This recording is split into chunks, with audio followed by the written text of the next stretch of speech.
Okay, what if I told you that you could keep your house absolutely freezing cold even in the middle of a scorching desert, all without using a single watt of electricity? I know, it sounds like something straight out of science fiction, right? But it's not.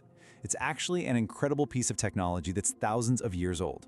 Today, we're going to dive into how ancient civilizations totally mastered air conditioning. So check this out. That's a real quote from a guy living in Yazd, a desert city in Iran. He says, "I have water air conditioning too, but I prefer sitting under my natural air conditioning." Now think about that. Even with all our modern tech, he prefers this ancient method. So, what exactly is this natural air conditioning, and why on earth would anyone choose it over a brand new AC unit? Let's just really put this into perspective for a second. We're talking about 40 degrees Celsius. That's 104 degrees Fahrenheit. In that kind of blistering heat, just surviving is a huge challenge. So the solution these ancient cultures came up with, it wasn't just clever, it was absolutely essential for life. And it all starts in this one city that truly mastered the desert. Okay, so our story begins in this incredible place called Yazd. You could call it the secret of the desert city. Just picture these stunning adobe buildings that look like they've grown right out of the Iranian desert floor. But then you look up and you see its skyline is dotted with these strange tall towers. They kind of look like chimneys, maybe, or even tiny skyscrapers. And those are what hold the secret to how this city thrives in the heat. So yeah, those towers are the key. But how in the world do you catch the wind? Well, it turns out they're not just decorations. They're these brilliant architectural marvels designed to do exactly that, to grab a simple breeze and turn it into a powerful, completely natural cooling system for all the homes down below. There's actually a proper Persian name for these things, badgir. And I love this name because it's so beautifully simple. Bad means wind and gir means catcher, a wind catcher. This one device is basically the engine for the whole cooling system, and it runs on two really clever principles of physics. Now here's the really fascinating part. The badgir works even when there's absolutely no wind. It's all thanks to two different forces. The first one is pretty obvious, wind pressure. That's the active force. The tower literally catches those breezes high above the city and shoves that cooler air down. But the second force, the stack effect, that's the passive genius. You know how hot air rises, right? It's less dense?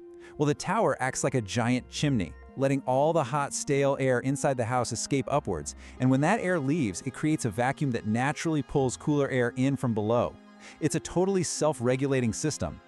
Okay, so let's break this whole cooling process down. It's basically 4 simple steps. Step 1, the tower is super tall, right? So it grabs that cooler, faster wind way up high, the kind you'd never feel down in the street. Step 2, it acts like a funnel, channeling that air straight down into the living spaces. Then, step 3, this new cool air pushes all the old, warm, stale air out of the way, forcing it upwards. And finally, step 4, that warm air gets exhausted out, a lot of times through another opening in the very same tower. You get this constant, totally silent, and best of all, completely free cycle of fresh air. But just circulating air? That was only the beginning. This is where the ancient Persians pulled off a genius upgrade. They took their wind catchers and combined them with another one of their engineering masterpieces, something called a qanat, which is this huge underground network of water channels. And believe me, this is where it goes from just being clever ventilation to becoming true, honest-to-goodness air conditioning. Okay, so this is where the real magic happens. They would often build a wind catcher directly over one of these underground water channels. So you've got this hot, dry desert air getting funneled down the tower, and then it's forced to pass over the surface of cold, flowing water.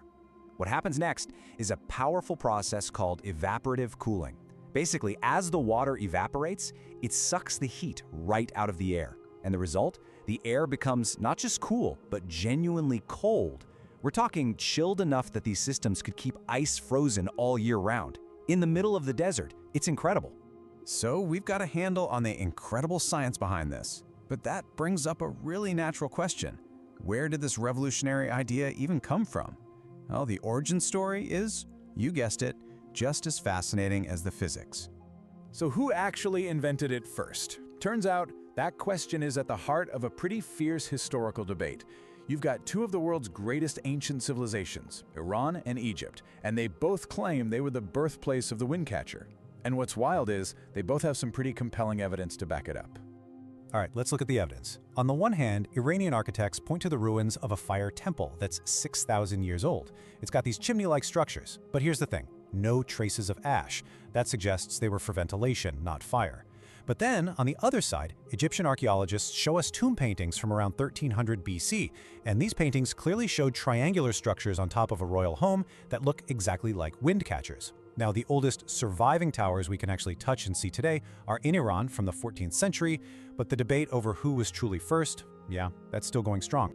But here's what's really clear. No matter who invented it, this was definitely not a one-size-fits-all kind of technology. As the idea spread, architects got incredibly smart about it. They brilliantly adapted the design of the wind catchers to perfectly suit the unique wind patterns and climates of each and every location. I mean, this is a perfect example of form follows function. So, back in Yazd, the towers are often 4 or even 8-sided. You might wonder why. Well, the city is protected by mountains that block all the harsh winds, so they get these nice, pleasant breezes from all different directions. But if you travel just 55 kilometers away to a town called Maybode, the towers suddenly have only a single opening. That's specifically to keep the nasty, dusty desert wind from the north from ever getting inside. And then you have the Egyptian design, the Malkoff, which is usually triangular, perfectly optimized to catch strong, steady winds that always come from one predictable direction. So smart. And you know, these Bajirs were so much more than just ancient air conditioners. The bigger, the more complex, the more decorated your wind catcher was, well, that became a status symbol. It was a very public way to show off your family's wealth and importance. So they weren't just functional, they were these huge architectural statements that literally shaped the iconic skylines we see in these desert cities today. So all of this brings us right up to the present day. Because in a world that's struggling with climate change and just massive energy demands, this ancient technology is having a pretty remarkable comeback. Its legacy might actually be more important right now than it has ever been. Let's just take a second to consider the stakes here. Our modern mechanical air conditioning, it's an absolute energy giant. Get this, it's responsible for a staggering 20%, that's 1/5, of all electricity used on the entire planet. Let that sink in. That's a huge environmental and economic cost, all just to stay cool. So faced with that pretty sobering reality, innovative architects and engineers are starting to, well, they're turning back the clock. They're looking right back at the Bajgear and other passive designs just like it, using them as a blueprint for a more sustainable, emission-free way to cool our modern buildings. And listen, this isn't just some theory on a drawing board. It is already happening all over the world. The UK has installed over 7,000 different versions of these in public buildings like hospitals and supermarkets. You can go see modern wind catchers cooling the visitor center at Zion National Park in the US. Even the Austrian pavilion at the World Expo in Dubai was directly inspired by this ancient design. So, you might be wondering, how well do these modern versions actually work? Well, at that visitor center in Zion National Park, scientists measured the difference, and what they found was an incredible temperature drop of 16 degrees Celsius. That's almost 29 degrees Fahrenheit between the outside air and the inside. And they did it all with practically no help from mechanical air conditioning. That's the power of this design. And all of this really leaves us with a fascinating question, doesn't it? Could the past be the key to cooling our future? You know, in our super high-tech world, we're always looking for the next futuristic solution to our biggest problems. But as the Windcatcher proves, sometimes the most ingenious answers have been towering right over our heads for thousands of years, just waiting for us to look up and rediscover them.